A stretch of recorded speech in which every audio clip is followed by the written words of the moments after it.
यूहन्ना अध्याय 16 और उसके वचन 8 में यूं लिखा है, और वह आकर संसार को पाप और धार्मिकता और न्याय के विषय में निरुत्तर करेगा।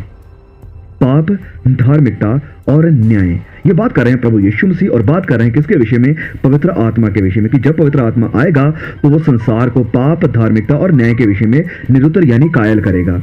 जैसे कि हम यहाँ पर देख सकते हैं कि ये तीन वह अनंत ना बदलने वाली सच्चाइयां हैं जिनके ऊपर एक सच्चा मजहब बेस्ड है, पाप, धार्मिकता और न्याय। और अगर हम यहाँ पूछें कि पाप गुनाह क्या है, तो वचन कहता है कि सारी अधार्मिकता गुनाह है। तो हर काम और जिंदगी में दो पॉसिबिलिटीज हैं, पाप या धार्मिकता, सिन और राइचियसनेस। और ऐसे हमारे लिए बहुत ही आसान हो जाता है ये समझना कि गुनाह है क्या। जैसे कि अगर कोई मुझसे पूछे कि टेढ़ा मेढ़ा क्या होता है, तो मैं बड़ी ही आसानी के साथ बता सकता हूं एक सीधी लाइन खींचकर कि अगर कोई इस लाइन की तरह सीधी नहीं है तो वो लाइन टेढ़ी मेढ़ी है। तो पाप और धार्मिकता के साथ भी बिल्कुल ऐसा ही है। परमेश्वर ने एक सीधी लाइन खींची है, धार्मिकता की लाइन, और वो धार्मिकता की लाइन है प्रभु यीशु मसीही।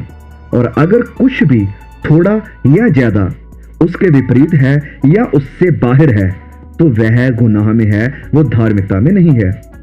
तो इस आधार पर कि हमने अपनी जिंदगी कैसे गुजारी है, पाप के साथ या धार्मिकता के साथ, हम परमेश्वर के न्याय का सामना करेंगे।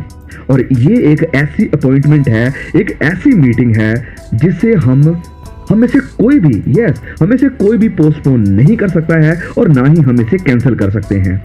ये परमेश्वर का न्याय है, हमारी अदालत है, और हम में से कोई भी इससे बच नहीं सकता है।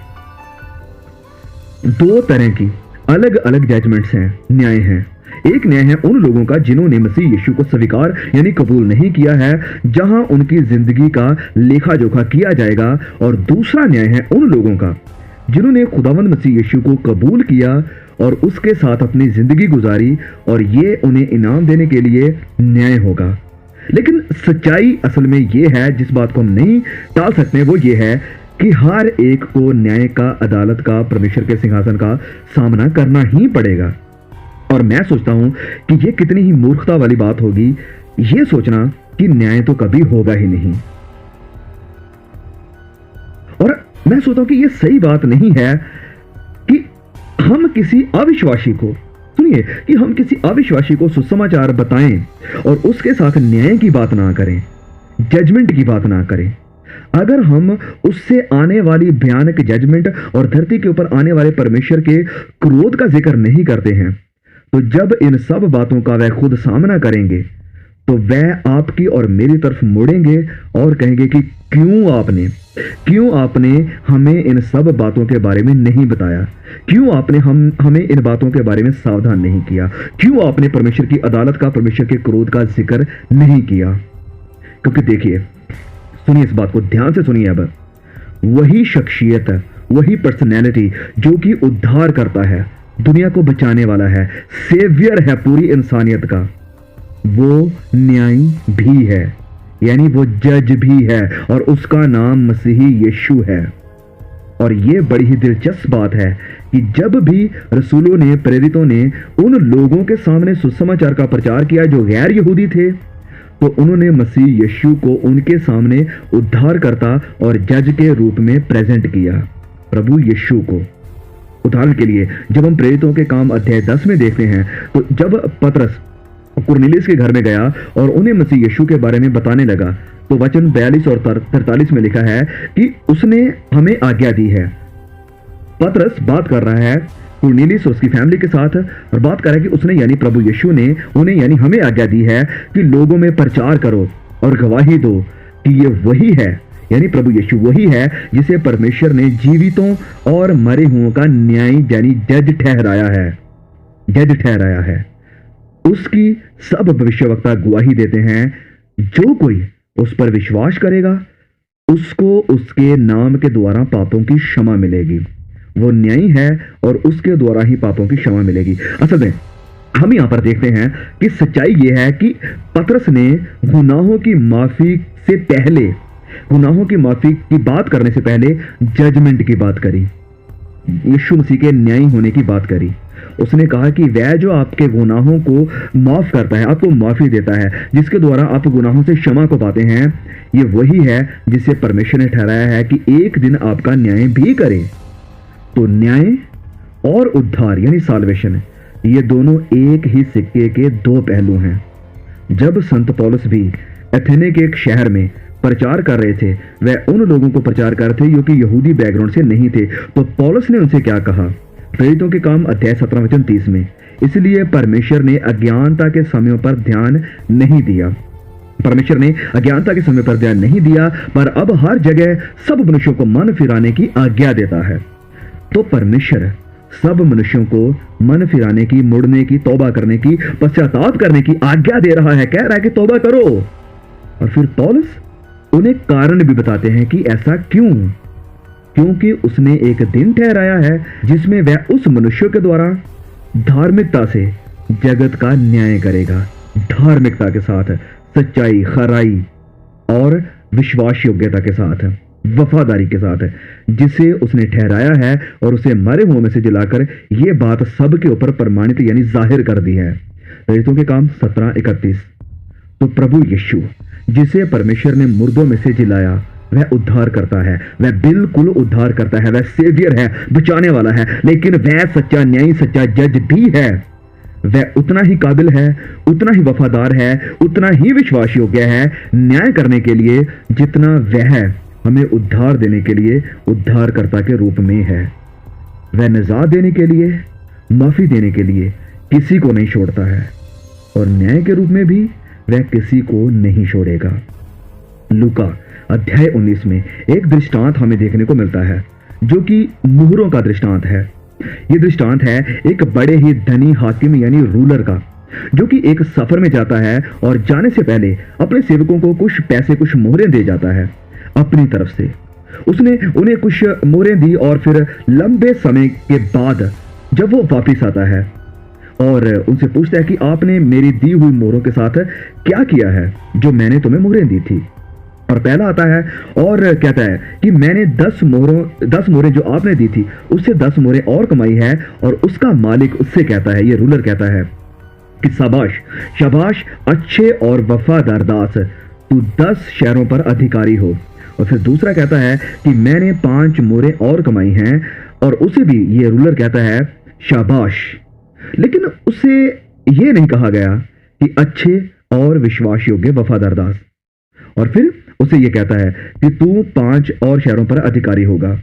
तो यहां पर प्रिंसिपल ये है कि उसी वफादारी के साथ जिसके साथ हमने प्रभु यीशु की सेवा करी है इस धरती के ऊपर रहते हुए, आने वाले समय में या आने वाले राज्य में हमें उसके हिसाब से अधिकार या इनाम दिया जाएगा। वहां किसी भी तरह का कोई भी फेवरेटिज्म नहीं होगा, वहां किसी की फरमाइश नहीं चलेगी। लेकिन वहां पर एक और दास था, एक तीसरा दास, जिसने कुछ नहीं बनाया, वरन उसने क्या कहा कि प्रभु मैं तुझसे डर गया और मैंने तेरी दी हुई मोहर को जाकर छिपा दिया। और उसके मालिक ने उससे कहा कि दुष्ट और सुस्त दास, दुष्ट और सुस्त दास। क्या हम इस बात को समझ रहे हैं? क्या हमें इस बात का एहसास है कि सुस्ती परमेश्वर की नजर में दुष्टता है? देखिए, आज चर्चेस में वैल्यूज को जो हमारा स्केल है वह सही नहीं है। अगर कोई बहुत शराब पीता है, बड़े गलत काम, गंदे काम करता है, तो हम कहते हैं कि हाँ वह कितना बुरा है, कितना गलत है।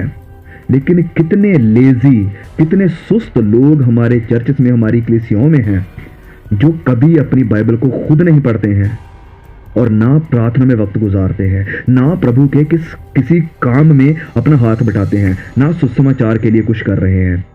और परमेश्वर का वचन उनसे कहता है दुष्ट, लेजी, दुष्ट। और फिर मैं आपको यहां पर बताना चाहता हूं कि आप इस दृष्टांत के एंड को देखिए। हाँ, जो चीज देखना बहुत ही जरूरी है, एंड को देखिए कि जब ये रूलर, जब ये हाकिम अपने इस शहर को छोड़कर सफर में गया हुआ था, जब वो सफर में गया हुआ था, तो उसके नागरिकों ने, उसके लोगों ने उसके जाने के बाद क्या क्या कहा था उससे पीछे, कि हम नहीं चाहते कि वह हमारे ऊपर हुकूमत करे, हम नहीं चाहते कि वह हमारे ऊपर राज्य करे। और जब वह रूलर, ये हाकिम वापिस आता है इस दृष्टांत के आखिर में तो उसके आखिरी शब्द ये हैं, लूका 19:27, परंतु मेरे उन बैरियों को जो नहीं चाहते थे कि मैं उन पर राज्य करूं, मेरे उन दुश्मनों को, बैरियों को, विरोधियों को, जो कि ये नहीं चाहते थे कि मैं उनके ऊपर राज्य करूं, उनको यहां मेरे सामने लाकर मार डालो। ओह वाह, मैं काफी ज्यादा हैरान हो गया था इस चीज को देखने और पढ़ने के बाद, क्योंकि ये शासक, ये रूलर, ये हाकिम कोई और नहीं वरन प्रभु यीशु को दर्शाता है। हाँ, वह कहता है कि जो मेरी हुकूमत को रिजेक्ट करता है, नहीं मानना चाहता है मेरी बात को, जो मुझे तुच्छ जानता है, जो मेरी बात को मानना नहीं चाहता है, जो नहीं चाहता है कि मैं उनके ऊपर हुकूमत करूं, उन्हें मेरे सामने लाओ और खत्म कर दो। यस, तो वह उतना ही सच्चा, पक्का, वफादार है लोगों का न्याय करने के लिए जितना कि वह लोगों को माफ करने और उन्हें उद्धार, निजात देने के लिए है। तो वह शख्सियत जिसे परमेश्वर ने लोगों के ऊपर उद्धारकर्ता, बचाने वाला, सेवियर के रूप में ठहराया है, उसी ही को परमेश्वर ने लोगों का न्यायी यानी जज भी ठहराया है, क्योंकि वह यानी प्रभु यीशु इसके योग्य है। प्रभु यीशु इसके योग्य है। क्या आप उसकी हुकूमत को, उसकी बादशाहत को अपनी जिंदगी में स्वीकार करते हैं? क्या आप उसे अपना उद्धार करता, क्या आप उसे अपना बादशाह, अपना रूलर मानते हैं? अगर नहीं तो आज वक्त है, चलिए मेरे साथ प्रार्थना करें। हे प्रभु यीशु, मैं आपको अपना उद्धार करता मानता हूं, मैं आपको अपना बादशाह मानता हूं, अपना हाकिम मानता हूं, अपना शासक मानता हूं, और मेरी मदद करें कि मैं आपकी मर्जी को पूरा करूं, आपकी हुकूमत को मानूं और सदा आपके वचनों के अनुसार अपनी जिंदगी को गुजारूं, क्योंकि आप मेरे बादशाह हैं, कोई और नहीं, कोई और नहीं, मैं खुद भी नहीं। पवित्र आत्मा मुझ में समा और मुझे दिखा कि मुझ में क्या कमियां हैं, मुझ में क्या बुराइयां हैं, कौन सा वह मेरी जिंदगी का एरिया है, हिस्सा है जो प्रभु यीशु की हुकूमत के अधीन नहीं है, जो उसके अंडर नहीं है। मेरी मदद करो पवित्र आत्मा कि मैं उसे भी प्रभु यीशु को समर्पित कर सकूं और आपकी मर्जी में चल सकूं, प्रभु यीशु मसीह के पाक पवित्र नाम से। आमीन, आमीन। Please share the message. जल्द मिलते हैं एक और नए वीडियो के साथ। तब तक के लिए खुदा मुझे, आपको, हम सबको संभाल के रखे। आमीन।